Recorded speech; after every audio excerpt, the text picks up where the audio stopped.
Hi there, and welcome once again to the Intersex Podcast. I'm Joe Roberts, and it's been a while since I made my last podcast. I took a break from it for a little while, once again for health reasons, but this is my most recent one, and the title is Androgyny: Acceptable versus Unacceptable. I was inspired to make this after watching a short music documentary on YouTube about the band Placebo. If you want to check that out, the title of the video is Placebo and the Death of Nancy Boy, and it was on the Trash Theory YouTube channel, which makes music documentaries. First up, before I get into talking about this subject, I'd like to give some definitions. The theme of this video is androgyny, and I looked up the definition of that in a few dictionaries, and the two sort of common ones, or the ones that I'm going to use for the purpose of this video, are an appearance not clearly male or female, and the second definition is combining male and female features. So either one of those is acceptable for the purposes of this video. The lead singer of the band Placebo, Brian Molko, has been referred to as androgynous many times over the years, or was predominantly referred to as androgynous in the early days of Placebo's career, sort of back in the 90s and early 2000s. However, even though he has been referred to as androgynous many times, what began to strike me as I was watching this documentary and afterwards when I was thinking about it was that he doesn't truly meet the actual sort of exact definition of androgyny for a few reasons. If you think about the two definitions that I just gave, both of which were taken from very well-known dictionaries, the first one was appearance not clearly male or female. Well, if you look at Brian Molko's appearance very early on in Placebo's career, he actually used to be mistaken for a female quite regularly, and if you look at him on stage, it's highly feminine. So I don't actually think androgynous is the correct term in that respect. And if you think about the second definition, combining male and female features, you would have to say that he fitted that definition only on a very superficial level, because he was specifically trying to sort of steer his appearance in the direction of femininity. Otherwise, he was male and is a male and was born a male and has a male birth certificate, and to the best of my knowledge doesn't have a difference in sexual development, so doesn't really meet that criteria either. But for the purposes of this video and for the purposes of what I'm going to be talking about, it's what I would refer to as watered down androgyny, where you have somebody in the music business, because it usually is the music business, who is very clearly one thing, has been born one thing and is classed as one thing and considers himself one thing, but expresses aspects of the other. And usually when you think of the term androgyny, what you would be thinking about instead is somebody that when you look at them you can't tell whether they're male or female. And the closest thing to that in the music business that immediately pops into my mind was someone like Boy George, although even where he was concerned, obviously the name is the dead giveaway. So I think that the music business likes to play with the concept of androgyny, however it's watered down. And in relation to my usual subject matter, I'm going to expand a bit upon that as the podcast goes on. So first off, I'm going to talk about the actual documentary itself and some of what it had to say. So first up, I think we can all agree that the history of popular music has contained a lot of artists who, shall we say, like to play with gender and like to explore gender expression in a way which is perhaps sometimes designed to be androgynous or designed to be ambiguous in some way. That's been very much a thing throughout the history of popular music over the sort of 20th and 21st century. The list of artists, both bands and singers, who have explored androgyny, or what I would refer to as watered down androgyny, is a fairly lengthy one, including but not limited to Mark Almond, the New York Dolls, David Bowie, Boy George, Placebo, Annie Lennox, K.D. Lang, Mark Bolan, Prince, Janelle Monáe, Marilyn Manson, The Human League, Alice Cooper, Tracy Chapman, Grace Jones, Pete Burns, Klaus Nomi, Sylvester, and more recently Christine and the Queens. That list is not exhaustive, so there is a long history of gender expression and androgyny and sort of playing with gender expression in the history of popular music. The music documentary which inspired me to make this podcast focuses on the lead singer of Placebo, Brian Molko. One of the earliest hits of Placebo was a song called Nancy Boy, and the documentary tells us that that song challenged gender roles, that Brian Molko was confused for female quite regularly, especially when he was on stage. He would wear makeup, he would wear his hair quite long for a male, he would quite regularly wear dresses, and generally tried to steer his otherwise male appearance in the direction of femininity to quite a great degree of success.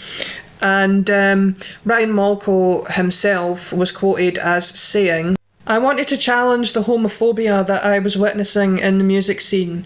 I wanted anybody who was slightly homophobic to show up at our gigs and think, oh, I really fancy the lead singer, she's hot, only to find out later that the singer was called Brian, which would hopefully lead them to go home and ask themselves a few questions. Of course, the cross-dressing was an aesthetic choice, but for us it was also a political act." What's interesting about that quote is that it's describing something which I had actually thought many times could be applied to people with differences in sexual development. I've often theorised that perhaps that's one of the sort of purposes of people with differences in sexual development, intersex people. And when I say purposes, I'm giving it a sort of spiritual slant. My idea about it was that perhaps we're there to sort of do exactly what Brian Molko was talking about in that quote. So sort of throw a proverbial hand grenade into the arena of sexual attraction and give people pause to question their sexual preferences. But that's just an idea. Obviously I realise there will be those who will disagree with that. The song itself, Nancy Boy, is roughly about sexual tourism. It was written after Brian Molko had noticed that certain people in bands around that time, I think the main one was Brett Anderson from Suede, were sort of dipping their toes in the water of trying to be sort of risque in terms of gender and sexuality, but not going all the way. And so Brian Molko's kind of modus operandi was to go all the way and to do it in a far more blatant kind of in-your-face way. And that was kind of what inspired him to write Nancy Boy. One of the things that struck me as I was watching the documentary and viewing it through the eyes of somebody who has a difference in sexual development was just how much freedom someone like Brian Molko had, and presumably still has, to express himself very openly as regards his gender and sexuality.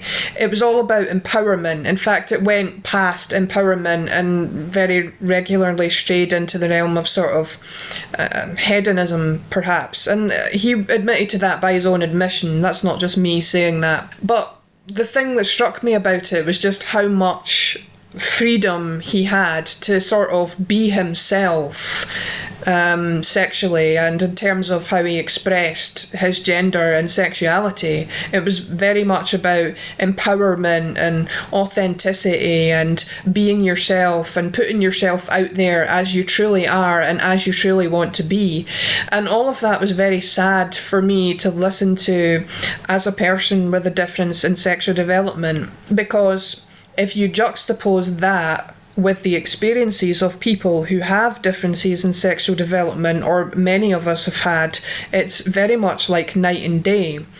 And if you look back across the history of popular music, you see this sort of empowerment theme coming up again and again and again, and this sort of liberation type of theme. I mean, it was very much the case with sort of David Bowie. Was seen as an iconoclast and an example of somebody who was sort of liberating people from the chains of conventional gender and sexuality. And there were many others who sort of played with this idea of androgyny or ambiguity. Some of the key ones that spring to my mind: Grace Jones was very much known for an androgynous / relatively masculine appearance. There was Pete Burns from Dead and Alive, Sylvester, the disco singer, but many others. And how it strikes me as somebody with a difference in sexual development is that they have the freedom to do that,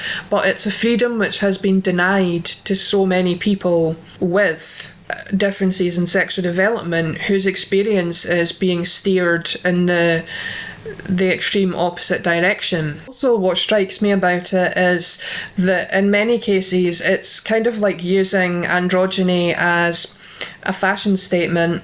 And another thing which strikes me about it is that where people like Brian Molko or David Bowie or any number of others are concerned, it's something that they have the freedom to dip in and out of.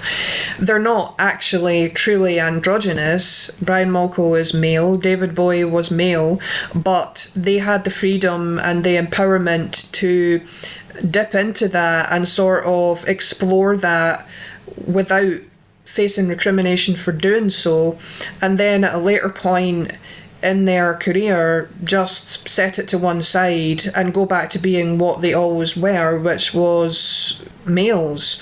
And David Bowie was not known throughout his entire career for having an androgynous appearance. It started out during his Ziggy Stardust era. Later on he had just a sort of relatively not normal masculine appearance, but he was known as a man, and he is a man, was a man, sorry. And I guess what I'm trying to say is they had the freedom to sort of explore this and then set it to one side. And meanwhile, people like myself, who are an actual biological expression of androgyny and fit the definition, combining male and female features, well, you know, people like myself have an amalgamation of sex characteristics which are male and female. And were surgical intervention not forced upon so many of us, the other definition, appearance not clearly male or female, would probably be true for many of us as well. So we kind of are forced to abandon this and are forced to take on the persona and lifestyle and appearance of one thing. And meanwhile, you've got other people in our society who are able to explore this with absolute freedom and are actually idealised and put up on a pedestal by many millions of adoring fans for doing so.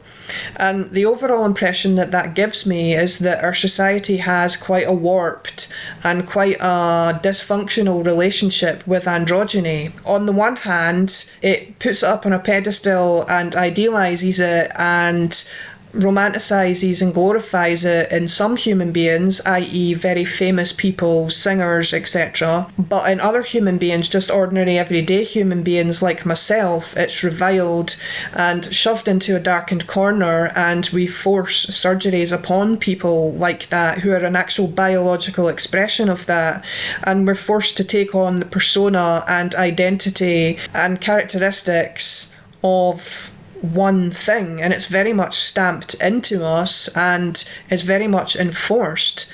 gender policing is very much a thing. I've had people be very aggressive about this, irrespective of whether they knew that I was intersex or not. I've had people be very stern and aggressive about this, and yet in other areas of society we have people who have the freedom to express this fully and play with it and sort of explore it without facing any recrimination for doing so. And as an intersex person, that really brought shame to the surface. It made me feel shitty. It made me feel like there was something wrong with me. It made me feel sad. It just brought up a lot of really tough feelings, sadness, shame. It really did hit home just how sad and dysfunctional our society's relationship with gender and sexuality truly is, and androgyny most of all. I guess the sort of overarching message that I take away from this documentary, and in looking back at the history of androgyny in popular music, is that our society is perfectly fine with androgyny as long as it's a watered down, simulated version of it, whereas if it's dealing with an actual, real, authentic, biological expression of it in human beings, it considers it something bad, dirty and shameful to be shoved away in some darkened corner of our society or covered up altogether so that people don't have to acknowledge its existence. And I am, whether people like it or not, including the concept of non-binary in that. I keep hearing terms being used in our society nowadays like identifies as non-binary or identifies as queer, and whilst I support people's right to identify as whatever they wish to identify as, I do find it like kind of a slap in the face to be hearing this so much when people like myself, who have existed for many, many thousands of years, still aren't having our human rights respected and our natural right to bodily integrity and bodily autonomy respected, without anybody giving a second thought to our human rights. This does need to be looked at. It does need to be considered.